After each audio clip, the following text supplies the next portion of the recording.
ఎలా ఉంది మరి గవర్నమెంట్? గవర్నమెంట్కే బ్రహ్మాండంగా ఉంది ఇప్పుడు. బ్రహ్మాండంగా ఉందా? ఏ విధంగా అండి? ఏ విధంగా అయినా బాగుంది ఇప్పుడు.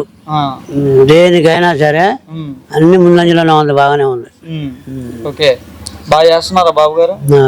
ఎవరు మీ ఎమ్మెల్యే ఎవరు? లోకేష్. లోకేష్ గారా? మరి వస్తున్నారా? గెలిచాక ఎప్పుడైనా వచ్చారా? రాలేదండి, సార్ మంచిగా అయ్యాడు కదా, టూర్లో ఉన్నాడు. అలా వస్తాడు. ఇక్కడ బొమ్మ ఒకటి ఉంది, రామారావు బొమ్మ, అది ఓపెనింగ్ వస్తాడు. ఓకే, మరి ఇప్పుడు నిత్యావసర సరుకులు రేట్లు తగ్గిస్తా అన్నారు, మరి ఏమైనా తగ్గాయండి?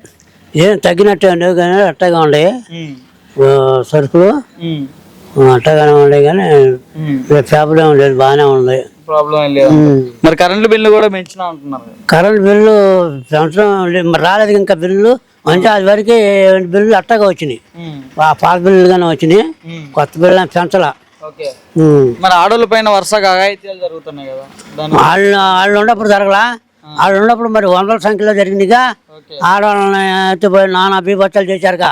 ఎవడన్నా ఎక్కువ మాట్లాడితే జైల్లో ఒక తన్నియా కొట్టియా ఇవన్నీ చేశారుగా.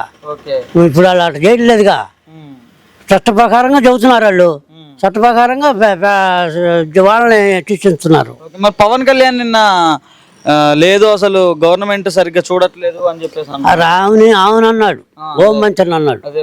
ఆయన రాత్రి చెప్పాడుగా, ఎన్ని ఈవుడు ఏం చెప్పుకున్నా మా కూటమి మాత్రం ఇడిపోము. చంద్రబాబు గారు, బీజేపీ, జనసేన ఈ మూడింటి మీద ఎవడో ఎడతీయలేడు అని చెప్పేశాడు. అంతే అంటారు. మొత్తానికి అయితే గవర్నమెంట్ నచ్చిందా నీకు?